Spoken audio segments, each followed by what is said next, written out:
Good afternoon, Lou Berney and Thomas Perry. Thank you so much for joining me today. It's fun to have these book chats with authors we don't get to see on a frequent basis. How are you, Lou? I'm doing well. It's great to be here. It's great to be here with Tom, especially. This is the best part of my day. After a day of writing, I look forward to having some actual social contact. And Tom Perry, I get to see you actually more often than I usually get to see Lou, but not in July. So how are you? I'm fine. I'm fine. We're hiding and, keeping masks over our faces and stuff. It's very exciting. I'm happy to say that finally Doug Ducey, our governor, made mandatory masks available today ahead of the incoming rally. So we have been open for shopping on a very limited basis, but we're going to shut it down now for a couple of weeks because the stuff is risen so in Arizona. But you know what? Writers lead sort of naturally socially distanced lives anyway, right? That's true. Yeah, that's true. But Joe and I both got sick after doing a bunch of traveling in January and February, and so we've been locked up since about the second week of February, which is a long time. Have you been more productive? Yeah, but more productive in the sense that your next book is going to be ready a month early. Big deal. It's no big accomplishment. I've asked because I've had a variety of answers from authors, and some find it too hard to concentrate. Others, like Ian Rankin, for example, are like 2 years ahead. Oh, wonderful. So I think it depends so much on, your own personality and also your situation.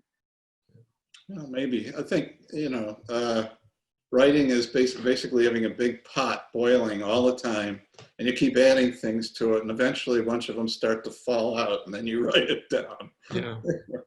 That's a good way to describe it. I think when it first hit, back in March, I had for a couple of weeks a hard time writing. When there was just so much information coming in, but then I just sort of forced myself to stop watching CNN so much and sort of disappeared into the book instead of, letting my energy being, distracted elsewhere. And now it's a good way to kind of escape some of the things that are going on. Yeah, it is. That's true. I mean, The world is probably more comfortable than the real world at the moment. For sure. So I asked you to join me today because I wanted to talk specifically about the Hammett Prize. Lou was the winner of the Hammett Prize last year, and Tom, in 2011, you were a nominee for your novel, The Informant. Right. Yes. But also, you guys are both Edgar winners. So Tom for his first novel, The Butcher's Boy, and Lou last year for November Road. So I know that you've got that funny statue. The little Edgar guy. Got it right there. That's the Hammett statue, right? Oh, the Hammett. I don't have the Edgar with me. Okay. Tom, is yours nearby? We don't actually have. No, it's actually, it's had a hard life, the Edgar. At one point, Joe decided to clean it with, a normal cleaner that one would use for dusting, and the words started to come off of it. So it's been kind of wrapped in a towel and put in a drawer. So we'll always have it. I heard a rumor that if you break your Edgar, Marjorie Flax will replace it. Like there's a lifetime sort of guarantee for the Edgar because it's so breakable. So I don't know if it's true or not, but I like that rumor. I like it too, but it's, I want the original, the absolute, So since you started out, Tom, winning the Edgar for your first novel, what effect do you think that had on your career? Did it jumpstart things? Did it bring you more attention, or did it just make you feel great that your peers recognized you'd written this wonderful book? I think I was surprised by it. Obviously I didn't expect to win an Edgar, and I wasn't even going to go to the Edgar Award banquet. I live in California, and I had a job, and so I said, I'm not going to go to that, and I'm glad I got nominated, and that's nice. But then people started to call me up from my publisher and say, you have to go to this. You have to go to this. but I had one of those jobs where if you are away, you know, you're likely to come back and somebody else's name has been painted on your parking space. So I really felt it was kind of too much of a risk. So, you know, eventually they said, you know, you must go. I'm not supposed to tell you this, but you must go. So I kind of got the hint and I went. But I didn't know what it meant. I didn't have any idea what, you know, sort of the general group of mystery writers is like, or anything like, or that there was such a thing, really. And but the first effect that it had on me was that I was wondering whether I would get another book published. And Suzanne Kirk, whom you know very well, said to me, she was my editor, and she said, you won the Edgar, and so what that does for you is that you have a career now. And so I would say that's a pretty big deal, you know, that suddenly you have a career when you were a complete outsider. So I felt great about it. So when you won your book, you won your Edgar for not your first book. What effect did it have for you? Well, I won my Edgar in 2016 for Long and Far Gone, but I was actually nominated in 2013, and that had a pretty big effect. Like just getting nominated for an Edgar put me on the map in a way that I hadn't been before. Like I think I remember right away a lot of people who I'd asked to blurb my book were suddenly willing to blurb my book, and I don't blame them at all. Like you get so many books to blurb. It's nice just to have like, oh, Edgar nominee. It sort of puts you to the top of the pile, hopefully. And I remember it just was a bit of illumination on my career that hadn't been there before, that just made it a little bit easier, both in practical and creative terms, to keep doing the job. In some ways, it was like nice for me to sit down every day knowing like, oh, okay, I'm not, you know, if I'm having a bad day, that doesn't mean I'm a terrible writer. It just means, you know, I can keep going. And it's terrible to put any kind of weight on sort of things you can't control like that. But it actually really did help kind of give me a boost of confidence early in my career. I agree with that completely. I mean, that's really the experience that I had. I went from nowhere, from 0 to 1. Yeah, right. And it made a difference. And it's since then I've thought a lot about awards, and I've often thought maybe we shouldn't actually give awards. What we should do is just do the 5 nominees, you know, because having a list of 5 really good books is a very useful thing. You know, it gives us, everybody will read them. But having it narrowed to 1 becomes sort of I don't know, a kind of fiction. Yeah. So I don't know. Having benefited from it, I don't want to pull the ladder up. Yeah, exactly. Right. The Edgars are awarded by the Mystery Writers of America, and it actually is a peer review. It's not a fan-based award. So before we come back to the Hammett, which is what I really wanted to talk about today, let's wander around the world and talk about a few of the other awards, because they're all different. In Australia, for example, the Ned Kelly Award is the big crime award, and it's named after a famous outlaw. I really like that. Right. Whereas in Canada, their award, which is the Crime Writers of Canada, a presentation by them, their award's called the Arthur Ellis Award, and hilariously, in contrast to Ned Kelly, is named after Canada's official hangman. Right. Sweden, for example, goes with the glass bell, and I have no real concept. I know it's a prestigious award, but I don't know why it's called the glass bell or whether it's a peer review or not. Do either of you?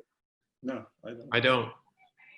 Okay. In France, they have something called the roman policier, which is French for, you know, crime novel. And I'm not sure exactly what that takes. In England, the Crime Writers Association of Great Britain does the Dagger Awards. And they're a lot like the Edgars, but they have this super lifetime achievement award called the Diamond Dagger. Have you guys seen the Diamond Dagger? No. No, I haven't seen it. I know of it, but I haven't seen it, the actual dagger. They get an actual dagger? Well, I've been to several Diamond Dagger Award ceremonies. Suzanne Kirk, Tom, whom you mentioned, was the editor of Robert Barnard, and when he got his award, Susan Moldow of Scribner sent us to the UK to, fly the flag for the publisher in the face of the Diamond Dagger. Cartier actually shows up with their president, and they have this beautiful dagger with a giant, diamond in the whole bit. And they present it, and then they take it home to Cartier and put it back in the vault. In the winner, if it's a guy, gets a tie pin, and if it's a woman, I think I have this right, she gets earrings. So the actual award stays with Cartier, which is probably no surprise, right? Right. I think the Diamond Dagger is fabulous, and this year's winner is one of my authors, Martin Edwards. So I'm particularly pleased for him because it's for a whole body of work. It's not for a specific book. And the mystery writers have one of those too, don't they? What do they call it? Grandmaster, isn't it? Yeah. Yep. So over the years, there have been some amazing grandmasters. I can still remember Robert Parker was actually at the Poison Pen when he found out about it. And he went around smiling at everybody and he said, just call me Grandmaster Bob. That's funny. So funny. So what is it about the Hammond Award, guys, that makes it really distinctive? Lou? Well, it's, I think they gear toward literary excellence in crime writing, so they sort of position it a little bit differently than some of the other crime awards by foregrounding what they refer to as literary excellence. And I kind of like that because I think, too many people who don't read a lot of crime fiction dismiss crime fiction as sort of not literary or not well written. And that couldn't be farther from the truth. I mean, there's so much great writing in so many different corners of crime fiction that I like that there's an award that sort of calls attention to that aspect of what we do. Right. Also, it's Canadian and American, which I think is an interesting thing, because just sort of thinking of us as a continent rather than a sort of distinct creatures. I think it's good. I was looking at the past awards, the past Hammets, and particularly because I was looking for my own name to figure out when that was that I was nominated but didn't get it. And I noticed a number of things. I mean, just as Lou says, the writers are terrific. The books that you look back on and see the 5 each year, you realize those were among the 5 very best books written that year. They really have been pretty good at their picks. Mm-hmm. I'm impressed with it, except, the one thing that also was sort of an anomaly is poor Michael Connelly was nominated 4 times in the 2000s and never got it. It seems kind of I like a lot of empty banquets. Yeah, right. I like a statement they made when they presented the award to Jane Stanton Hitchcock this year for her novel Bluff, that they didn't look at genre, that, they looked across the whole spectrum.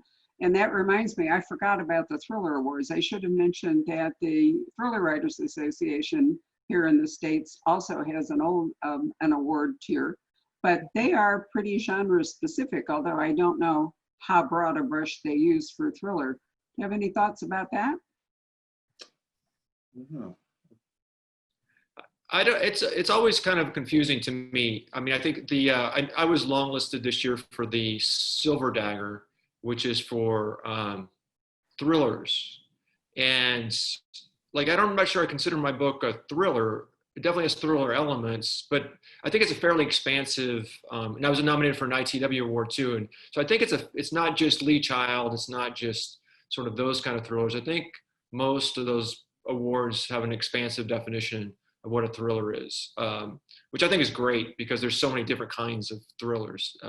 If it keeps you turning the page, to me, it's a thriller.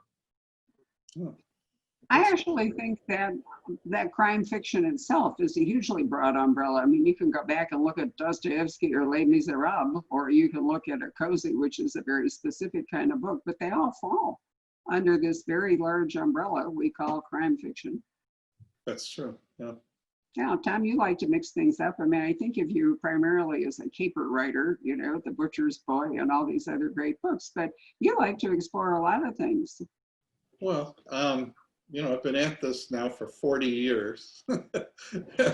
and fortunately, I was blessed with a short attention span. So, you know, I'm sort of happiest doing something new each time. And that has kept me amused all these years. So it's, I don't know, sort of fun to expand the envelope a little bit if you can. So.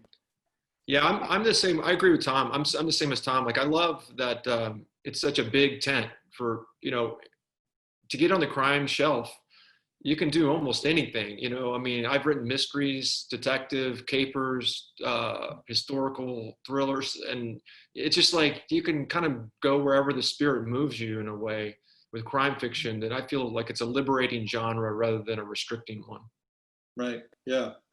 The other thing that's great about things like awards is that it happens so long after you've written the book that it doesn't affect your writing at all. It doesn't make you, Right. you know, have that sort of horrible overconfidence that that would kill you, you know. So. Yeah, exactly. So I looked at the list of past winners, and it's an amazing list. We have Elmore Leonard, Margaret Atwood, James Lee Burke, Stephen King, Lou Berney. You know, Alice Hoffman. I mean, it really is spectacular when you think about the range of talents and voices that the Hammett has embraced. And I like the international aspect. But Lou, you just let me know something I didn't know. This award that you and Tom and now Jane Stanton Hitchcock we were talking about is the U.S. and Canada, but you think that it also is happening in Spain, right? Yeah, I was in Spain on a book tour in January, and I met a guy, we're friends now, who was the winner of the Spanish Hammett Award. So it must be in other countries as well. So I didn't know that. Yeah, I didn't either.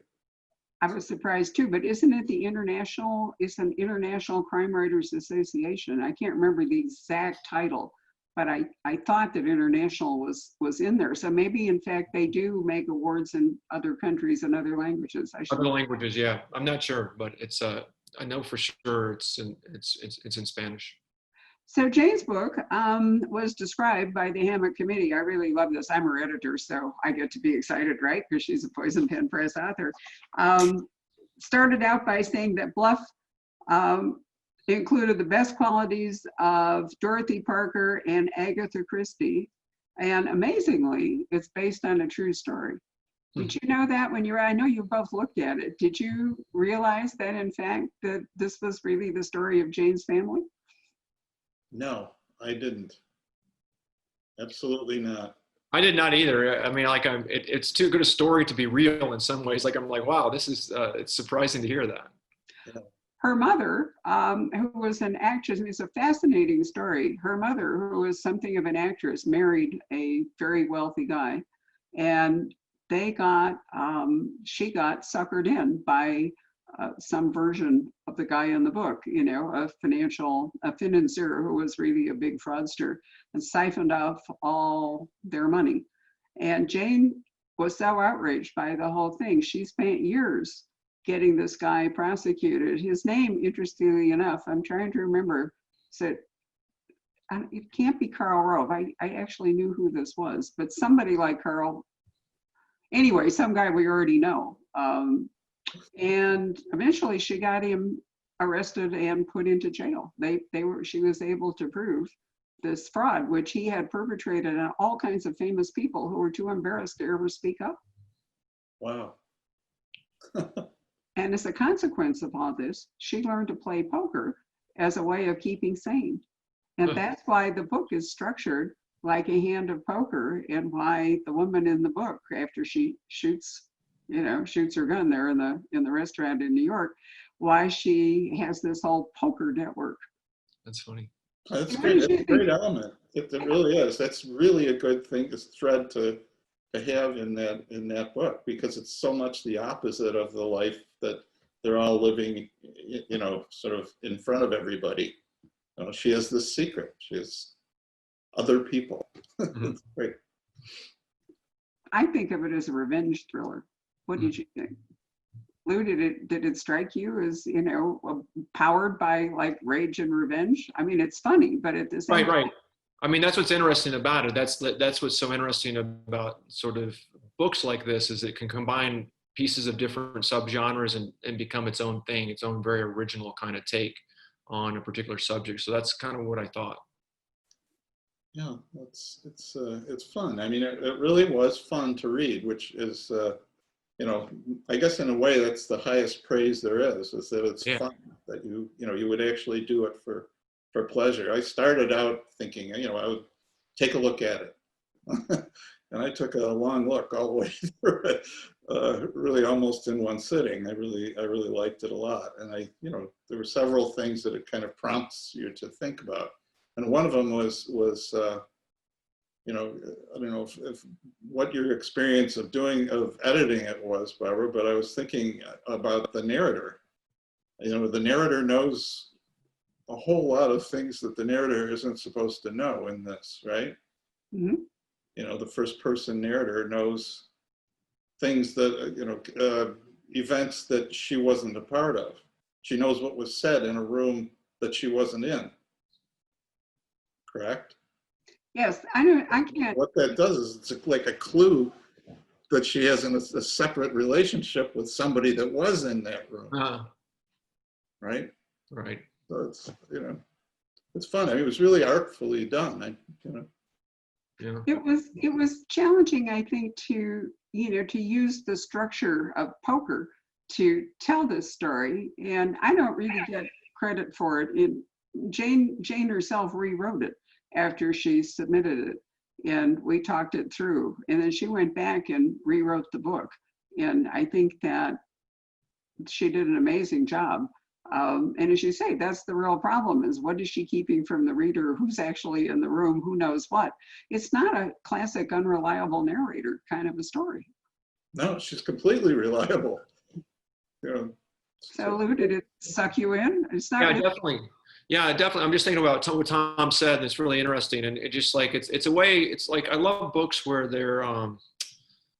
where there's an organic relationship between the structure and the content in a way. And this is not just oh, I'm going to use poker as this sort of superficial way to structure the book. It's like it's part of the DNA of the book. You know, it's like it's part of the fun of the book. And I think that's what kind of elevates books like this. yeah. That's an excellent point. I will tell you that Jane has become an almost professional poker player. She has gotten so good at it that sometimes I would send her comments and she wouldn't answer because she was off at a poker tournament.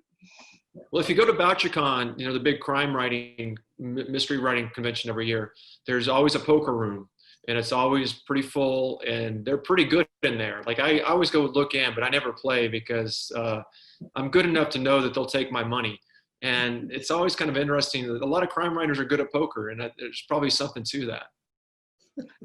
I thought one of the things I really like, sometimes, you know, you really have to work hard for a title for a book, a title that really works for a book, but I think Bluff is perfect for this one. I really, you know, it encapsulates the whole what's going on all the way through it. It's also a fair tip-off. I mean, you're looking for the bluff. What's the, you know, and I think that's that to carry that off and have you not know immediately what the bluff is really a work of art. I mean, it's really smart. She did it very, very well. Well, that's a compliment coming from you, because one of the hallmarks of your books, Tom, has always been their amazing structure.